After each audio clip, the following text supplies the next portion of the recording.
en Nouvelle-Calédonie, il existe environ entre 18 000 et 20 000 demandeurs d'emploi. Si nous manquons de compétences, pourquoi pas s'attacher à regarder d'un peu plus près si dans ce vivier-là, qui est là, ce sont nos enfants, peut-être qu'en les identifiant un peu mieux, en les écoutant un peu mieux, on pourrait les ramener auprès des entreprises, les monter en compétences, d'où les travaux, formations, la connexion entre tous les services, pour que notre pays se prépare aujourd'hui aux enjeux de demain.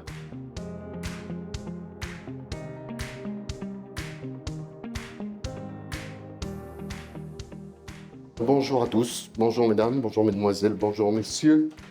Un grand merci pour votre présence aujourd'hui, puisque nous allons passer à la deuxième phase de ce que nous avions proposé il y a maintenant 2 mois. C'était de nous revoir. Donc aujourd'hui, l'ouverture se fera avec la DFPC. Nous avons demandé à la DFPC, par le biais de son directeur, M. Philippe Martin, de bien vouloir venir présenter au service de la Nouvelle-Calédonie, mais aussi aux entreprises, le produit Relief. On y va? C'est parti. Merci. Alors, en fait, on a parlé de Relief, mais Relief est juste une brique de quelque chose qui est beaucoup plus important, beaucoup plus global, et qui est un observatoire de l'emploi et de la formation en Nouvelle-Calédonie. Ça a une triple vocation. La première vocation, c'est effectivement d'analyser le marché de l'emploi, le marché de la formation professionnelle, pour que la puissance publique et les collectivités puissent mesurer la performance de leur propre dispositif. La deuxième finalité de l'Observatoire, et qui est la plus intéressante en ce qui nous concerne aujourd'hui, c'est d'arriver à déterminer quelles sont les compétences et les métiers dont la Calédonie, dont les opérateurs économiques ont besoin. Et la troisième finalité de l'Observatoire, c'est une fois que l'ensemble de ces données ont été produites, analysées, c'est de les diffuser au plus près des opérateurs économiques, au plus près des entreprises, pour qu'elles puissent elles-mêmes en tirer les éléments importants pour leur développement, pour leur recrutement ou pour leur avenir à moyen long terme.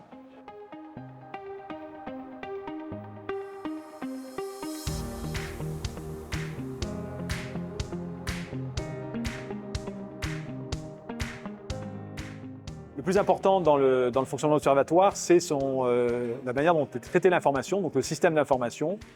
Et là, nous sommes en relation avec le réseau des CARIFOREF national et un organisme régional de l'emploi de la formation qui est celui de La Réunion, qui sont déjà outillés avec des systèmes d'information performants.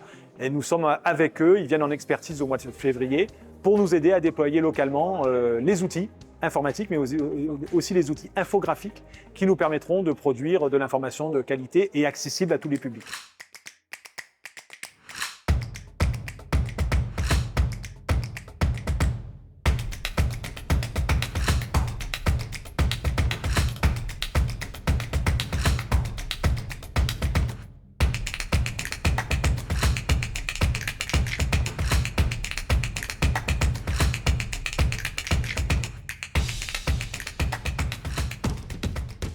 Nous, ça nous a permis en fait d'apprendre à peut-être mieux se connaître déjà entre eux, parce que le public est différent. Hein. Il peut y avoir des entrepreneurs, des gens qui sont au sein des directions de la Nouvelle-Calédonie, que ce soit au niveau du gouvernement, du Congrès, des élus comme moi, des gens qui viennent aussi de l'entreprise comme moi. Donc ça permet de converger vers une vision qui soit utile à tous, hein, surtout aux décideurs, aux entrepreneurs, mais aussi aux gens en recherche de formation pour savoir vers quelle direction s'orienter pour avoir, un maximum de chances d'avoir un emploi et de s'insérer dans le tissu économique.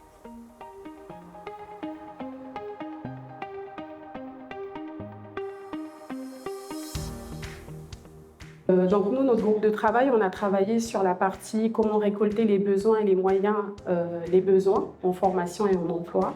Donc identifier les moyens et les méthodes. Par rapport à la méthode de travail, donc, nous on considère qu'il y ait un travail en réseau. Donc c'est important de communiquer, de renforcer le travail en réseau. On a parlé aussi de l'importance de sécuriser en fait, la donnée.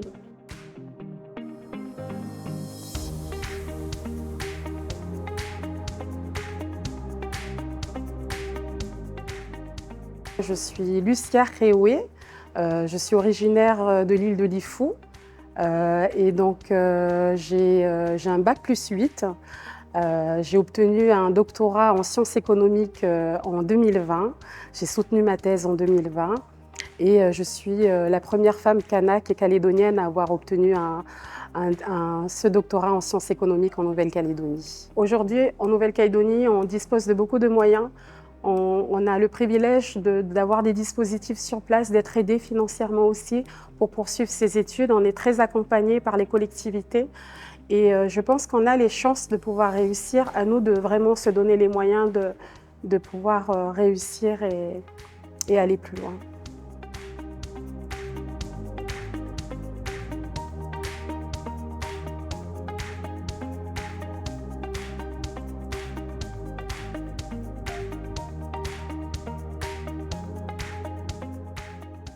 C'est très important cette journée-là parce qu'on voit qu'il y a eu des invitations extérieures avec les administrations qui sont concernées, qui participent avec des chefs d'entreprise à une réflexion. Et cette réflexion-là, j'espère que le cluster va évidemment les partager avec les institutions. C'est centré sur la maintenance, mais je crois que certaines conclusions qu'ils pourront tirer sont duplicables dans d'autres secteurs. En tout état de cause, ça va nourrir notre réflexion. J'ai dit notre, celle des élus, celle des institutions. Et c'est très important qu'on soit souple, qu'on soit dynamique pour actualiser nos systèmes de formation, peut-être nos règles, nos modes de recrutement ou nos dispositifs d'accompagnement. Donc ça y contribuera, d'abord parce que ce sera précisément plus simple de répondre à leurs attentes, et en même temps, ça ouvrira peut-être des champs de réflexion qui aujourd'hui font défaut. Vous les jeunes, c'est à vous que je m'adresse aujourd'hui. Venez nous voir, inscrivez-vous, dites qui vous êtes. N'hésitez pas, venez, on vous recevra.